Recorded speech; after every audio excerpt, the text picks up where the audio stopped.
नमस्कार मेरे प्रिय भक्तों। ओम नमो भगवते वासुदेवाय नमः। आज हम सुनाने जा रहे हैं महात्म्य कथा अध्याय 12।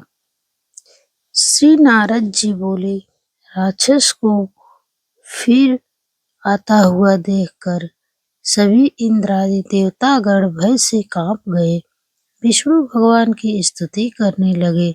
देववृंद बोले, हे भगवान, आप मत्स्य कुम्भरादि कितने ही अवतार धारण करके अपने भक्तों के कार्य करने के लिए उद्यत रहते आए हैं और सर्वदा दुखियों के दुखों का नाश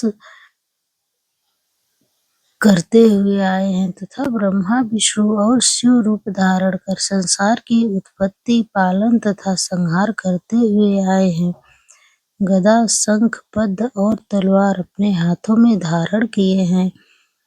ऐसे भगवान आपको नमस्कार है।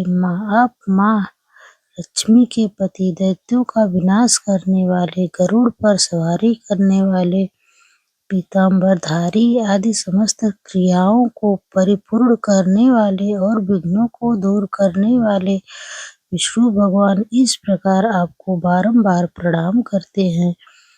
हे भगवान विष्णु, आप राक्षसों से पीड़ित देवताओं के दुख रूपी पर्वत के लिए वज्र के सदृश हैं। आप शेष रूपी शैया पर शयन करते हैं। सूर्य तथा चंद्रमा ये दोनों आपके नेत्र हैं।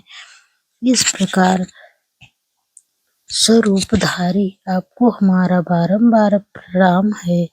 नारद जी ने कहा, जो प्राणी इस संकट को नाश करने वाले स्रोत का पाठ करेगा वह भगवान विष्णु के कृपा से कभी भी दूर न होगा।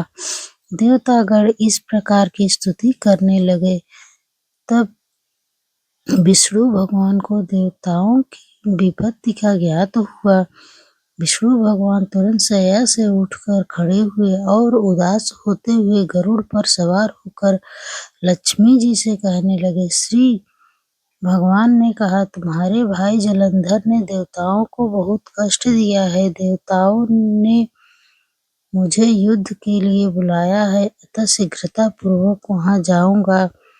लक्ष्मी ने कहा, हे नाथ, मैं आपकी प्यारी पत्नी हूँ। यदि मैं सर्वदा आप में भक्ति रखती हूँ तब आप मेरे भाई को युद्ध में कैसे मार सकेंगे।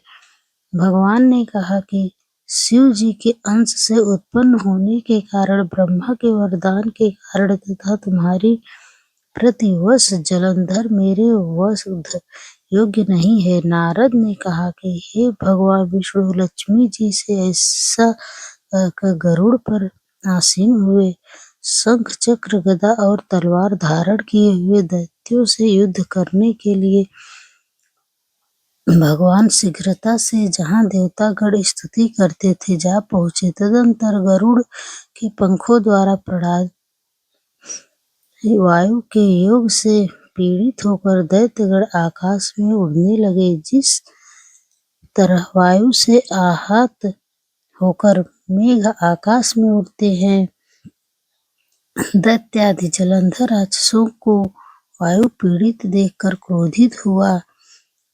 जलंधर विष्णु के समीप गया। और आपको ये कहानी कैसी लगी कमेंट में श्री हरि विष्णु जरूर लिखना। चैनल पर नए हैं तो चैनल को सब्सक्राइब करना।